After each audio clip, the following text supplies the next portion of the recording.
beberapa artikel acuan untuk bisa dibaca dan diteliti, ya. Ya, Ibu. Ya, yang berikutnya Anggi, ya. Anggi Anggara. Ya, sore Bu. Assalamualaikum. Ya, sore. Waalaikumsalam warahmatullahi wabarakatuh. Gimana, Mas Anggi? Iya Bu, saya tertarik tentang manajemen aset, Ibu, tentang bagaimana aset itu bisa optimal, jangan aset apa, menganalisa tentang pemanfaatan aset biar bisa optimal sih Bu. Cuman saya masih bingung tentang variabel-variabelnya nih Bu. Cuman saya tertarik sekali dengan ini, manajemen aset Ibu. Oke, tertarik di aset tapi belum bisa memastikan mananya ya. Iya, Ya, mungkin setelah dapat materi-materi berikutnya lagi, tapi saya nggak mau menunggu terlalu lama, ya. Bapak Ibu ini atau Mas dan Mbak ini harus cepat.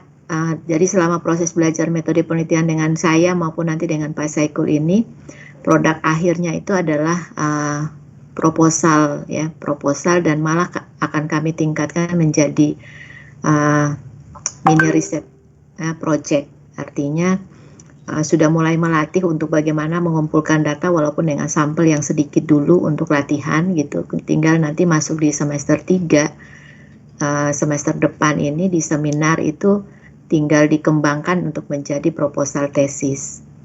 Ini yang terakhir Resa, ya. Habis Resa dulu baru kemudian saya jelaskan. Oke, Resa mau pengen penelitian tentang apa? Mau melanjutkan yang dari S1 atau ganti topik?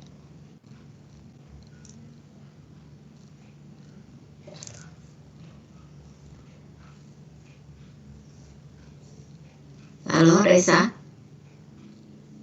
Sepertinya Resa masih kehilangan suara. Sama dengan Herlina, ya. Nah, Bapak Ibu, dari hasil kita diskusi hari ini, saya sudah melihat ada kemungkinan kita mengarah ke dua konsentrasi, ya. Konsentrasi aset dan konsentrasi akuntansi publik, ya, akuntansi pemerintahan daerah. Karena dari topik-topik yang saya lihat ini mengarah ke dua hal itu, ya. Mudah-mudahan kita betul bisa membagi Bapak Ibu ke dalam dua konsentrasi, ya, sehingga nanti di dalam penulisan tesisnya itu akan betul-betul konsen dengan konsentrasi yang dipilih, ya. Karena tadi saya lihat konsentrasi sebagian besar ada di aset dan kemudian ada di pemerintah daerah, baik itu audit, ya, maupun laporan keuangan pemerintah daerah. Nah, Bapak Ibu, saya akan men-share materi kita di hari ini, ya, untuk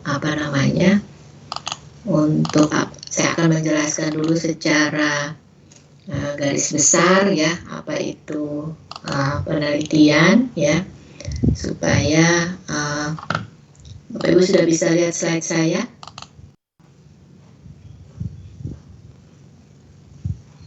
Udah kelihatan ya? Kelihatan Bu. Kelihatan. Kayaknya hilang ya?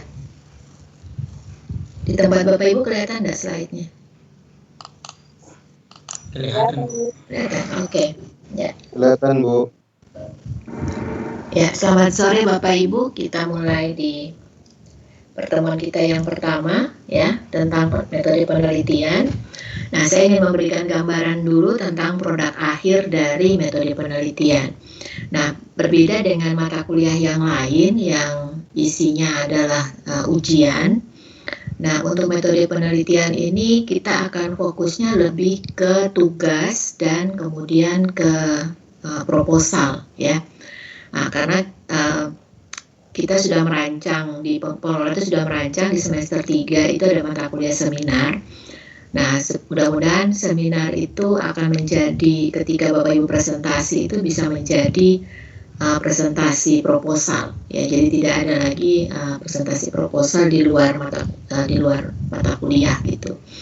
Nah, cuma memang yang semester lalu kita terkendala, ternyata mahasiswanya tidak semua bisa presentasi, sehingga yang tidak bisa presentasi di mata kuliah seminar proposal ini kami tetap jadwalkan dalam bentuk seminar proposal biasa, ya.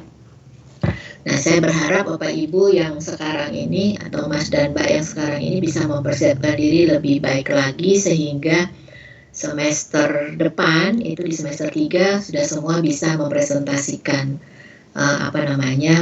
hasil riset project mininya itu di seminar konsentrasi sehingga sudah bisa langsung menjadi seminar proposal ya. Nah, Bapak Ibu nanti setelah selesai metode penelitian itu Bapak Ibu sudah akan mendapatkan pembimbing ya.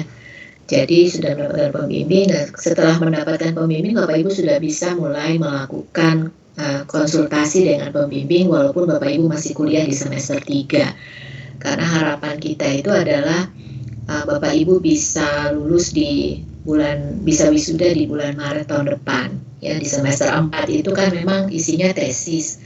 Tapi bukan berarti baru menulis tesis, tapi kalau bisa sudah proses pengumpulan data atau malah bila perlu sudah tinggal seminar hasil ujian tutup gitu ya. Karena proses penelitian bisa dilakukan dari semester 3 misalnya. Nah, Bapak Ibu, nanti dalam perjalanan mata kuliah ini Bapak Ibu bisa bertanya dan sekaligus juga nanti di setiap pertemuan itu saya akan minta Bapak Ibu untuk memiliki artikel acuan. Nah, kelemahan kita ini adalah karena kita berkuliah di setiap hari ya, sehingga Bapak Ibu bisa saja proses untuk mendapatkan artikel itu mungkin bisa terlambat. Tapi berdasarkan pengalaman untuk kelas-kelas sebelumnya itu ternyata mereka bisa mendapatkan. Jadi setiap hari itu mereka bisa mendiskusikan topik yang diinginkan gitu ya. Nah, saya berharap pertemuan hari ini, kemudian pertemuan insya Allah besok. Nah, pertemuan hari Rabu nanti kita sudah membahas masing-masing topik karena nanti kita sudah masuk di desain riset. Ya, jadi saya berharap saya bisa membantu Bapak Ibu untuk bagaimana mendesain risetnya dari mulai pertemuan kita yang ketiga besok. Karena nanti masuk di pertemuan ke-8 di Pak Saikul itu nanti Bapak Ibu sudah akan lebih banyak membahas tentang tambahan-tambahan literatur untuk teori, kemudian analisis dan lain sebagainya, sehingga mini projectnya Bapak Ibu itu bisa sukses ya. Nah, nanti masuk di Pak Saikul itu Bapak Ibu sudah mungkin Pak Saikul akan menugaskan Bapak Ibu untuk melakukan riset project mininya itu dalam bentuk betul-betul kumpul data ya, walaupun hanya misalnya ngambil sampel dulu di satu SKPD gitu ya, tidak harus banyak seperti skripsi tesis gitu ya, tapi sudah betul-betul latihan untuk bagaimana menulis, bagaimana menganalisis, kemudian bagaimana membuat simpulan gitu, tapi dari hal yang memang diteliti secara benar. Tinggal nanti untuk tesisnya di semester 3 di seminar Bapak Ibu tinggal tambah sampelnya lagi, jadi pengumpulan data tambahan gitu saja. Tapi atau kalau ada teori yang masih kurang, ditambah-tambah lagi di situ. Jadi seperti itu ya. Jadi sudah punya bayangan bahwa saya bisa cepat lulus gitu ya. Pengen cepat lulus nggak? Pengen, Bu. Nah iya, kalau pengen kan berarti nanti bisa mengikuti ini dengan dengan baik. Oke, Bapak Ibu kita mulai ya. Nah, saya buat dalam bentuk slideshow dulu. Nah, jadi Bapak Ibu kalau lihat di sini ya, kita akan bertanya-tanya mengapa sih perlu riset gitu ya. Sebenarnya riset itu apa gitu. Nah, saya selalu menceritakan bahwa yang namanya riset itu adalah suatu proses karena kita ingin tahu ya. Jadi kalau kita tidak ingin tahu ya kita tidak perlu riset. Nah, jadi seperti tadi saya bertanya kepada Bapak Ibu itu adalah untuk mengetahui kira-kira Bapak Ibu punya rasa ingin tahu nggak pada saat mau melakukan riset. Kalau tidak ada rasa ingin tahu pasti nggak punya nggak punya keinginan gitu ya. Nah, saya selalu mengilustrasikan itu dalam bentuk yang sederhana seperti ini ya. Nah, kalau Bapak Ibu melihat suatu kejadian ya, misalnya Bapak Ibu baca koran ya. Nah, di koran itu ada tertulis misalnya teks amnesti tidak meningkatkan kepatuhan pajak misalnya. Nah, itu misalnya ada topik di koran tulisnya seperti itu. Nah, kemudian Bapak Ibu bertanya, loh kok bisa ya? Teks amnesti itu kan ada pengampunan pajak. Misalnya ketika sudah diberi ampunan, kok orang malah tidak patuh gitu ya. Mestinya kan dia patuh karena dia sudah diberi keringanan, jadi besok-besok dia lebih patuh. Tapi kenapa malah tidak gitu? Nah, kalau ada muncul pertanyaan seperti itu kemudian Bapak Ibu ingin tahu jawabannya itu mengapanya atau kenapanya atau apa sebabnya itu Bapak Ibu ingin tahu jawabannya, kemudian Bapak Ibu tingkatkan rasa ingin tahu itu menjadi suatu proses investigasi, maka lahirlah sebuah riset. Bapak Ibu bisa membuktikan secara empiris berdasarkan data yang ada. Karena Bapak Ibu investigasi kan berarti Bapak Ibu kumpul data, ya Bapak Ibu cari informasi ya apapun yang terkait dengan di teks amnesti. Jawab pertanyaan riset tersebut, maka lahirlah sebuah penelitian ya untuk bisa mendapatkan jawaban atas riset tersebut. Nah, berbeda halnya dengan Bapak Ibu baca koran, setelah selesai Bapak Ibu lipat gitu ya. Terus tidak lagi kepikiran tentang tadi teks amnesti tidak meningkatkan kepatuhan gitu. Habis baca koran malah korannya terus dibuang gitu ya. Nah, ini tandanya bahwa Bapak Ibu tidak ada rasa ingin tahu atas topik tadi gitu. Karena tidak punya rasa ingin tahu tentang topik tersebut, maka tidak ada keinginan atau tidak ada munculnya suatu investigasi untuk mendapatkan jawaban. Ya. Nah, ya, berarti selesai gitu.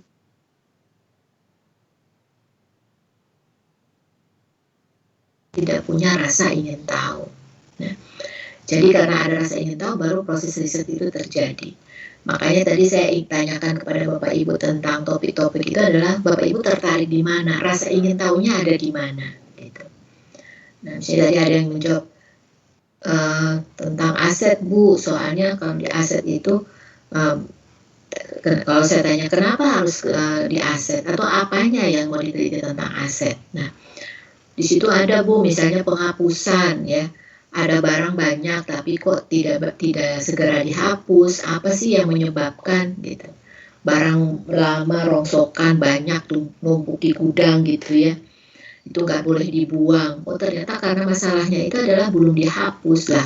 Kenapa nggak dihapus? Nah itu ternyata nggak dihapus tuh karena bla bla bla. Itulah yang kita ingin tahu sehingga kita mendapatkan jawaban mengapa sehingga barang-barang yang ada ditumpukan di gudang yang sudah lama ini tidak segera mendapatkan proses penghapusan gitu ya. Nah, yang dicari tahu apa yang menyebabkannya gitu. Nah, itu hal-hal yang berkaitan dengan kenapa suatu riset itu bisa menjadi berkembang menjadi suatu topik yang kita bisa temukan jalan keluarnya atau solusinya. Nah, sampai sini Bapak Ibu paham? Paham Bu. Oke, jadi itulah yang disebut dengan riset. Nah, jadi kalau kita lihat di sini, riset itu memiliki beberapa dasar ya, yang bisa kita hubungkan dengan yang disebut dengan riset ilmiah itu seperti apa ya. Nah, yang pertama itu kita lihat dari prosesnya ya. Nah, dari proses, riset itu dalam laporannya itu harus ada sistem. Jadi sistematik dia. Artinya kita tidak bisa sembarangan membuat laporan. Laporan penelitian itu sudah terstruktur sedemikian rupa. Sehingga Bapak Ibu bisa lihat di dalam penulisan karya ilmiah itu selalu dimulai dengan pendahuluan.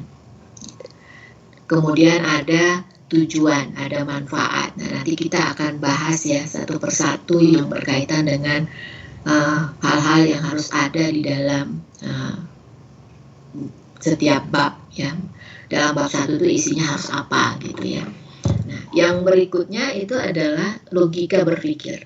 Nah, dalam suatu penelitian itu kita harus punya logika berpikir. Kita mulai dari yang mana? Induksi atau deduksi. Nah, ini nanti ada di slide berikutnya. Tapi sedikit gambaran. Nah, yang disebut dengan induksi ini mulai dari suatu reasoning atau alasan ya, yang datang dari dalam ya, yang datang dari fakta yang paling kecil, baru kemudian membuat suatu simpulan. Itu sebaliknya kalau deduksi dari fenomena yang besar, baru kemudian kita membuat simpulan. Nah, nanti akan saya jelaskan pada slide berikutnya terkait dengan logika berpikir kita ya. Nah, yang berikutnya lagi, yang ketiga adalah bukti. Ya, artinya riset ilmiah itu pada saat kita ingin melakukan proses penelitiannya itu harus bisa dibuktikan secara empiris. Ya. Nah, secara empiris itu artinya apa? Kita mampu menunjukkan bahwa kalau kita bilang itu ada pengaruh, kita harus bisa membuktikan secara statistik bahwa dia ada pengaruh. Kalau kita mengatakan dia berbeda, kita harus bisa menunjukkan bahwa secara statistik dia berbeda. Bagaimana Bu kalau kita melakukan studinya itu adalah kualitatif? Silakan, tapi setiap temuan dari hasil wawancara itu harus bisa disampaikan melalui kata-kata yang bisa dibuktikan, ya, tidak bisa hanya sekedar sekedar mengatakan bahwa misalnya nih Bapak Ibu, biasanya kalau di kualitatif itu pendapat dari si A mengatakan bahwa pengelolaan dana desa tidak benar gitu. Nah, bagaimana sekarang kita membuktikan bahwa apa yang dikatakan oleh si A bahwa pengelolaan dana tidak benar itu disertai dengan bukti apa gitu. Nah, itu yang harus bagaimana sebuah kalimat itu ditulis sedemikian rupa sehingga bisa supaya bisa mengatakan bahwa apa yang disampaikan oleh si A itu terbukti ada datanya gitu. Maka kita bisa menggunakan ukuran yang namanya pengelolaan keuangan yang nggak benar. Itu ukurannya apa? Oh, ternyata waktu pelaporan SPJ-nya itu terlambat misalnya, ya, atau laporan keuangannya masih menunjukkan saldo yang sisa tapi sebenarnya uangnya sudah tidak ada misalnya. Nah, itu kata-kata yang disampaikan yang memberi bukti empiris ya, yang harus ditunjukkan lewat hal yang bisa dipertanggungjawabkan. Nah, yang berikutnya adalah yang berkaitan dengan generalisasi. Nah, generalisasi itu artinya bisa jadi kita punya penelitiannya itu hanya bisa digunakan atau hanya bisa kita simpulkan hanya di bagian itu saja. Ya, misalnya ini hanya berlaku di wilayah Papua saja karena sampel yang kita ambil hanya di Papua. Itu generalisasi. Atau sudah di Papua tapi hanya misalnya di OPD pendidikan ya.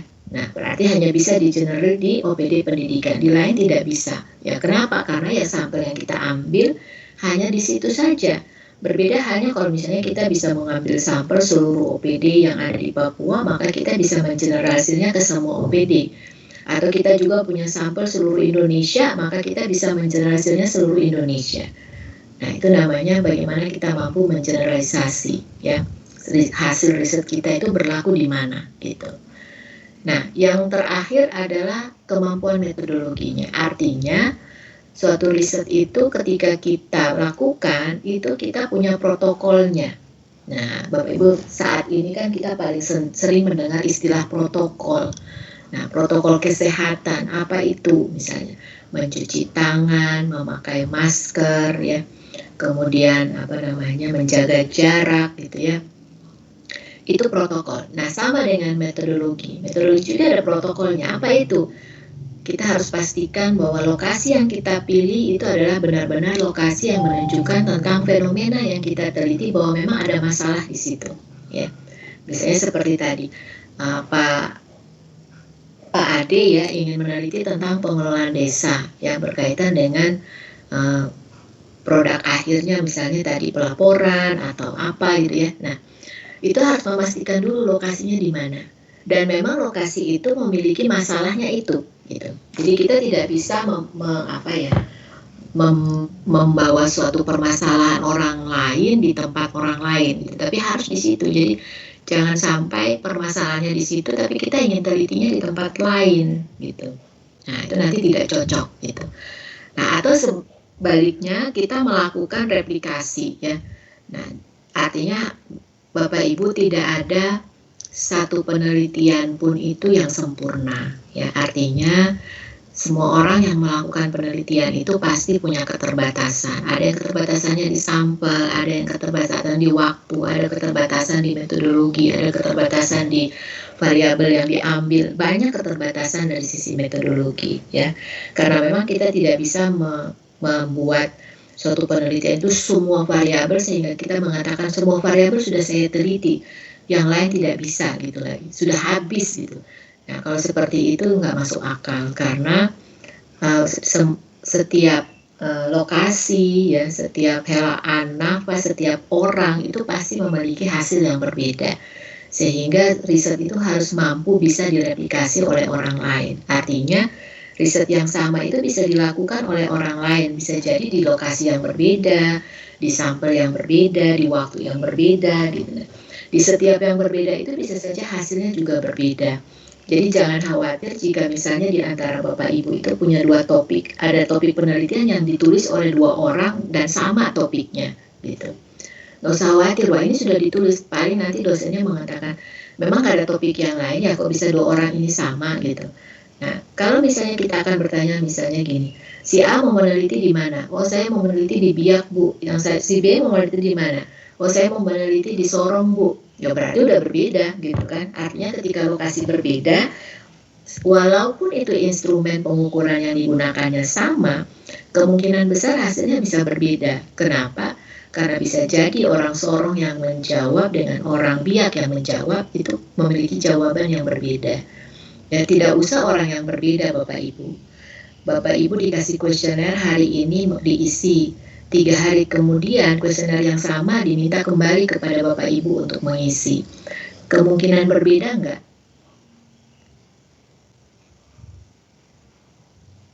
Kemungkinan Bapak Ibu isi berbeda enggak?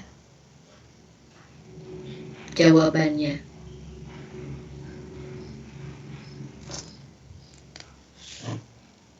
Halo? Berbeda, Bu. Berbeda ya, kemungkinan besar berbeda karena lupa 3 hari lalu itu saya isi apa, saya pilih A apa B ya gitu. Nah itulah manusia gitu ya. Nah itulah kelemahan ketika kita menggunakan kuesioner, kemudian pertanyaannya itu dibuat terlalu rumit ya sehingga yang membaca itu bisa saja bisa saja lupa gitu ya. Nah, jadi hal-hal yang berkaitan dengan metode kuesioner itu di hari yang berbeda kita isi bisa saja berbeda. Jadi itulah yang dikatakan bahwa setiap riset itu punya kelemahan. Nah, tapi bagaimana dengan metodologi yang baik kelemahan atau keterbatasan itu bisa dikurangi. Tidak bisa dihilangkan tapi minimal bisa dikurangi. Oke, ada pertanyaan Bapak Ibu?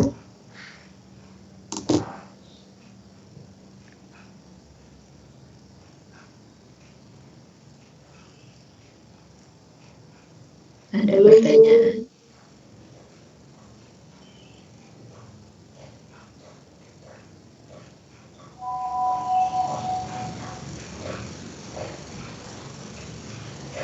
Tidak ada? Oke.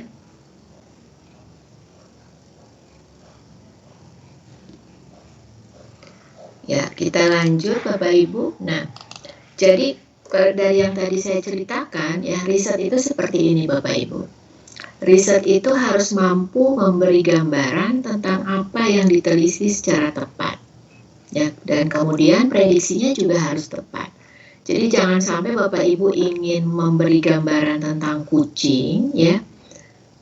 Tapi kemudian Bapak Ibu waktu menulis latar belakang itu menggambarkan tentang singa ya. Bapak Ibu mulai dengan bulunya dan macam-macam sehingga orang berpikir bahwa Bapak Ibu tuh ingin meneliti singa ya. Nah, akhirnya salah persepsi Bapak Ibu. Jadi latar belakang itu sangat penting untuk menggambarkan apa yang Bapak Ibu ingin teliti. Jadi kalau Bapak Ibu ingin meneliti kucing, jangan dulu mulai dengan bulu gitu. Bapak Ibu langsung sampaikan bahwa riset ini akan meneliti tentang seekor hewan yang suaranya itu mengeong gitu. Jadi ketika Bapak Ibu sudah tulisnya itu mengeong, Bapak Ibu mau tulis berikutnya bulunya tebal, belang-belang ya, kukunya tajam atau giginya tajam, giginya runcing. Orang tuh sudah nggak lagi berpikiran yang ke tempat lain kecuali kucing gitu. Karena hanya satu-satunya hewan yang mengeong itu adalah kucing gitu. Nah, jadi itu maksudnya. Artinya di latar belakang itu fenomena risetnya yang Bapak Ibu ingin tulis tentang risetnya Bapak Ibu itu harus jelas. Jangan kemana-mana ya. Jangan memulai dengan pembangunan 5 tahun lah, memulai dengan rencana apa macam-macam itu ya. Tidak perlu, langsung ke topik risetnya. Sekarang udah berbeda dengan zaman dulu mungkin Bapak Ibu menulis skripsi ya, yang sudah lama-lama lulus ya, kayak model saya atau Bapak Ibu mungkin di zamannya Bapak Ibu. Nah, zaman itu kita masih menulis latar belakang tuh sampai 10 halaman mungkin ya. Kalau sekarang ini 2-3 halaman latar belakang itu sudah sangat banyak gitu ya. Yang penting itu adalah ketepatan Bapak Ibu menulis ya, alasannya apa, riset sebelumnya yang mendukung apa perbedaan Bapak Ibu dengan riset sebelumnya, that is okay, sudah selesai gitu. Nah, jadi ketepatan itu yang paling penting. Nah, jadi kalau Bapak Ibu lihat, saya ingin bertanya kepada Bapak Ibu ya. Bapak Ibu sudah lihat ini, sudah lihat gambar ini?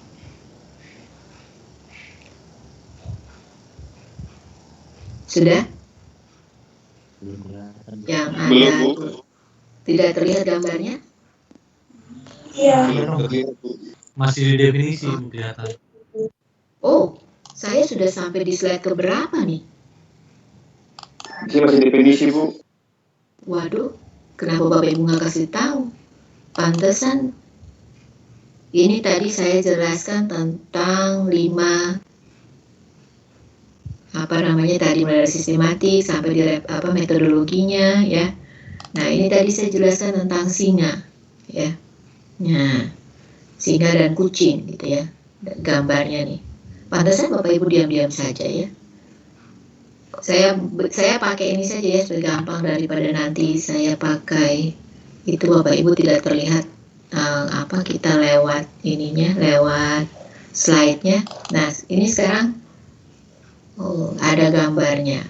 Cuman kalau kayak gini Bapak Ibu kelihatan jawabannya. Nah, oke. Bapak Ibu udah kelihatan gambarnya? Sudah, Bu. Sudah. Nah, sekarang ada gambar ini nih. Ada orang yang senang melihat ada boat yang datang dari sana ya. Seakan-akan dia pertolongan telah datang gitu ya. Nah, yang satunya lagi di sini dia ketika melihat ada orang dengan ada tanah gitu ya, ada gundukan tanah, ada pohon. Wah, dia sudah senang, berarti saya sudah mendekati daratan gitu ya. Nah, menurut Bapak Ibu ya, mereka berdua ini lagi happy atau tidak? Lagi senang atau tidak?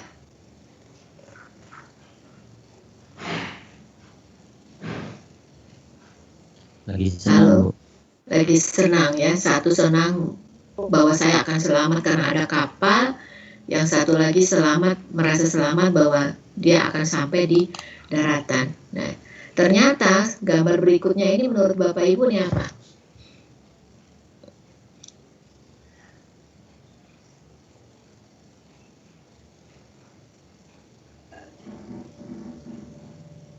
Gambar yang berikutnya ini menggambarkan apa?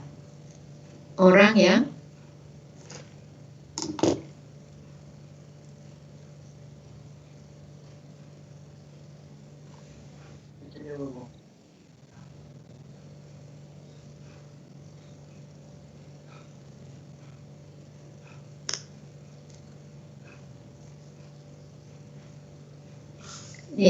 jadi menggambarkan yang gambar pertama ini yang kita sebut dengan persepsi ya. Ini adalah persepsi, masing-masing orang berpersepsi bahwa Yang satu berpersepsi bahwa dia akan ditolong oleh kapal yang datang. Nah, yang si kapal, yang seakan-akan ini kapal, dia berpersepsi bahwa saya akan sebentar lagi mencapai daratan. Nah, realitanya apa? Ternyata realitanya itu adalah dua-dua yang sama-sama sedang membutuhkan pertolongan. Yang satu ini sebenarnya bukan kapal yang dia naik, tapi adalah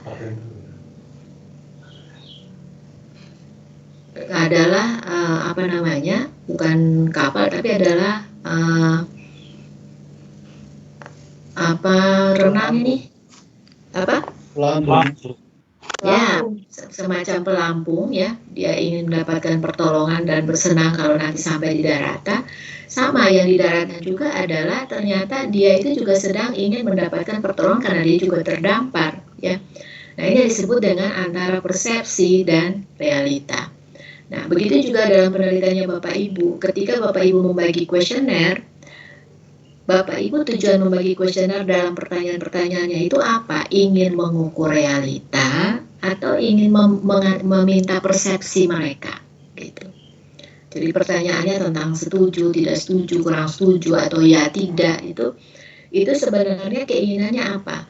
Keinginannya itu untuk mendapatkan persepsinya mereka atau ingin bertanya tentang realita.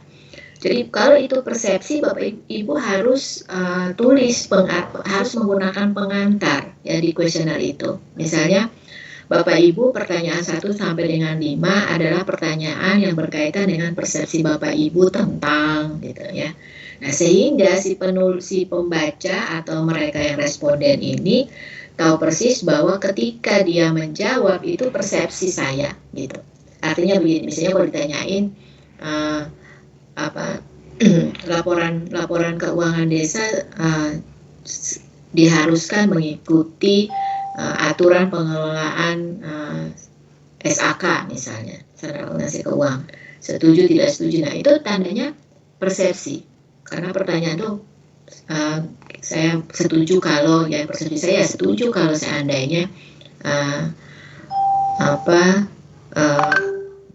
keuangan pengelolaan desa. Nah, tapi kalau misalnya Bapak Ibu ingin bertanya tentang realita, maka bunyi pertanyaannya menjadi berbeda gitu. Pertanyaan menjadi pertanyaan yang lebih sifatnya terbuka gitu ya. Apakah di tempat Bapak Ibu penyusunan laporan keuangannya sudah menggunakan standar akuntansi keuangan? Nah, itu pertanyaan terbuka. Atau Bapak Ibu menanya tentang setuju tidak setuju, tapi pertanyaannya dengan model standar akuntansi keuangan sudah diterapkan dalam pengelolaan dana desa di tempat Bapak Ibu. Nah, jadi kalau pertanyaannya seperti itu, Bapak Ibu akan bisa menjawab setuju, tidak setuju, kurang setuju atau apa. Itu adalah sesuatu yang real karena bunyi pertanyaannya sudah digunakan di tempat Bapak Ibu. Gitu. Nah, itulah perbedaan antara ketika kita menyusun kuesioner, kita mau mengarahnya kemana? Ke persepsi atau ke realita? Karena nanti jawabannya para responden ini itu akan mengarah kepada jawaban yang kita inginkan dalam pengujian hipotesis. Misalnya kita ingin mengukur pengaruh apa pada apa gitu ya, atau melihat perbedaan apa pada apa gitu. Nah, ini harus ditunjukkan lewat pertanyaan-pertanyaan yang kita rancang ya berkaitan dengan persepsi atau berkaitan dengan realita. Nah, jadi jangan sampai Bapak Ibu kaget gitu ya, ada hasil riset yang bertentangan dengan teori ya. Itu banyak terjadi ya. Di Maksi saja ada beberapa topik riset yang menarik ya. Topik riset yang menarik di mana hasilnya itu mencengangkan gitu ya. Saya ngambil contoh misalnya ada yang ada penelitian dari mahasiswa Waropen ya. Nah, itu tentang aset. Nah, di situ hasil penelitiannya mengungkapkan bahwa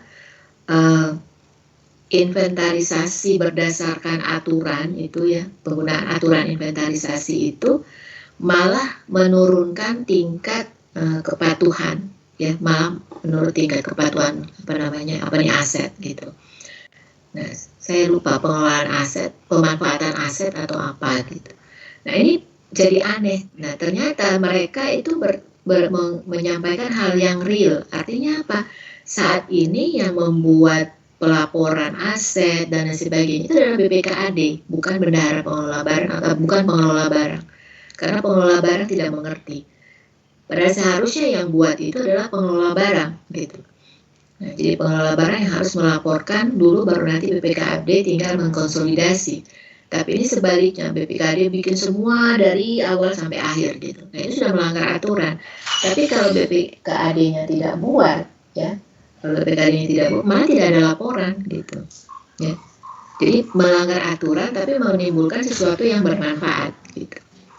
Nah, jadi ini hasil yang terbalik tapi kemudian bisa diceritakan dalam pembahasan bahwa sesuatu yang real itu memang seperti itu gitu. Nah, karena responden menjawabnya secara real sehingga dia bisa mengatakan bahwa bukan kami yang buat, ya, yang buat itu BPKAD. Nah, jadi artinya ada kesalahan aturan tapi dari sisi laporan itu lengkap gitu, ya. Nah, tapi kalau BPKAD-nya juga nggak buat, berarti laporannya tidak lengkap, malah tambah-tambah tidak tidak memberi nilai yang bagus bagi pelaporan keuangan gitu, kualitas laporan keuangan jadi jelek gitu. Nah, ini hal-hal yang Bapak Ibu bisa lihat ada temuan yang luar biasa yang bisa bertentangan dengan kondisi realnya. Nah, kemudian ada juga temuan yang berkaitan dengan model yang berubah, ya, artinya model suatu teori mengungkapkan model, kemudian setelah diuji menggunakan tetra ternyata di Pemda itu ternyata model yang dikemukakan secara teori itu tidak berlaku untuk masalah-masalah yang berkaitan dengan sistem yang ada di Pemda. Ya, jadi kalau misalnya kita menggunakan kalau kita menggunakan sistem itu biasanya kita menggunakan teori planet of behavior, ya. Nah, kemudian di situ dilihat bahwa ternyata orang itu tidak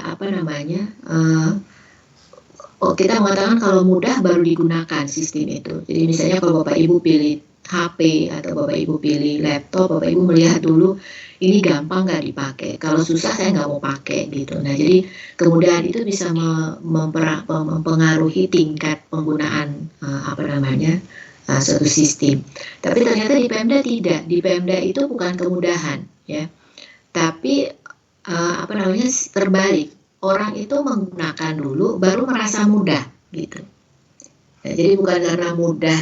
Jadi modelnya itu terbalik. Pertama, kemudahan mempengaruhi tingkat penggunaan sistem, tapi kalau untuk di Pemda itu terbalik. Tingkat penggunaan itu yang justru mempengaruhi tingkat jadi berdampak kepada kemudahan. Jadi orang itu pakai dulu, baru kemudian dia merasa bahwa setelah pakai, oh ternyata gampang gitu. Nah, itu karena apa? Karena saya minta mahasiswanya kamu jelaskan kalau di Pemda itu sistem itu udah given gitu. Given itu apa? Given itu karena sistemnya itu datang dari pusat. Jadi yang di daerah itu nggak bisa menolak sistemnya. Memang jadi kalau untuk aset misalnya pakai Simda atau apa, udah sistem ini kamu harus pakai, nggak bisa menolak gitu. Mau susah mau gampang kamu pakai gitu. Nah, akhirnya setelah dia pakai, dia belajar, nah lama-kelamaan kemudian dia merasa mudah gitu. Nah, ini salah satu contoh bahwa kita bisa menjelaskan dengan reasonable, ya, dengan kemampuan rasionalitas kita bahwa hal yang berbeda yang kita temui di dalam hipotesis ini bisa kita jelaskan karena realnya seperti itu gitu. Nah, ini hal-hal menarik yang bisa kita sampaikan di dalam suatu riset. Oke. Bapak Ibu slide-nya berpindah enggak?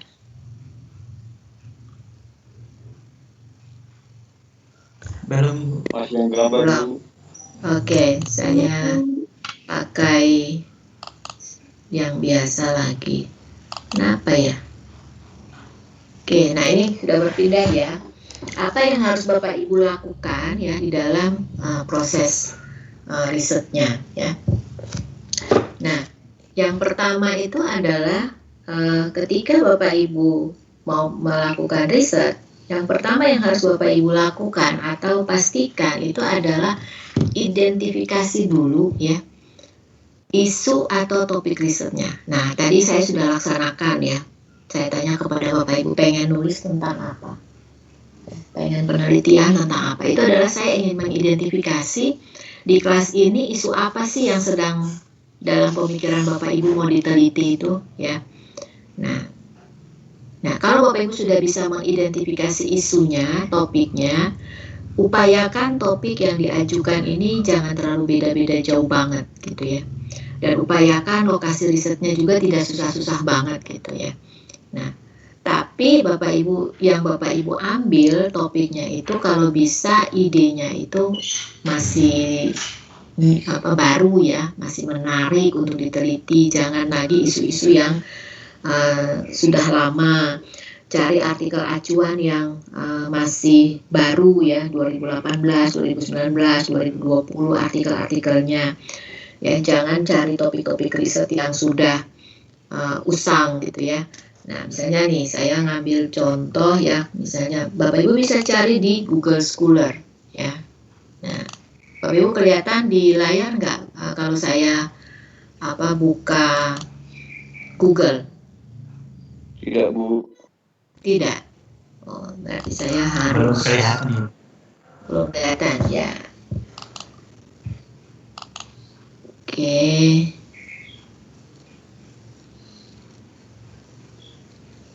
Nah, kelihatan? Iya, Ibu. Kelihatan Google sudah. apa namanya? Google Scholar-nya? Sudah? Ini Google Scholar? Ya. Sudah, Bu. Kita bisa memilih mau Google, bisa pilih banyak ya, mau Google Jurnal, Google Scholar yang internet.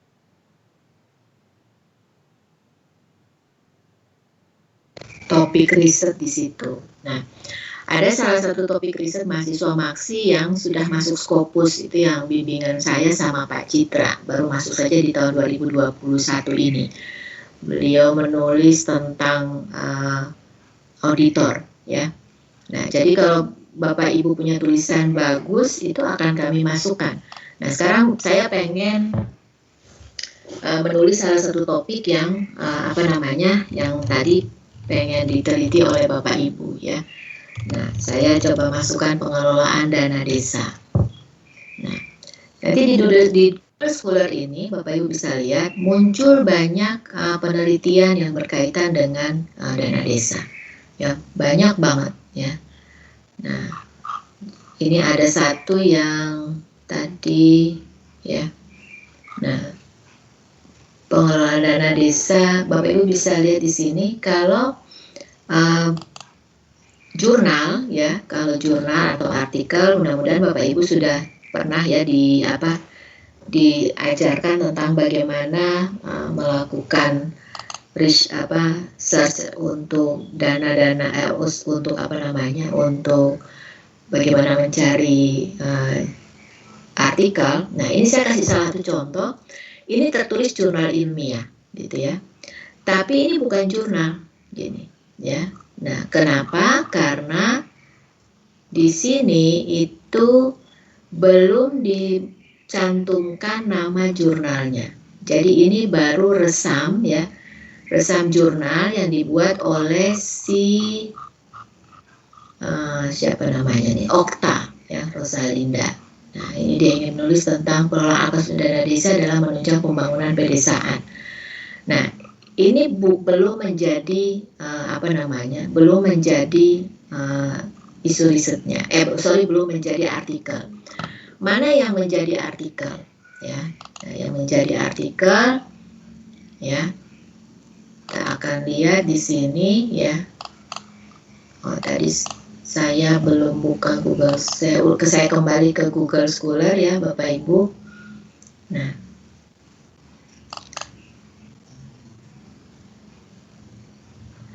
saya tulis di sini ya, pengelolaan dana desa.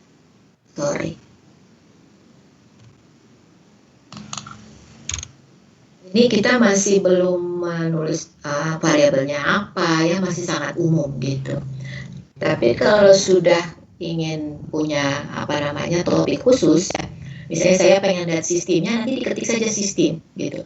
Pengen akuntabilitas, ketik saja akuntabilitas. Tapi perhatikan Bapak Ibu, di sini ada tahun nih, ya. Ini ada 2016.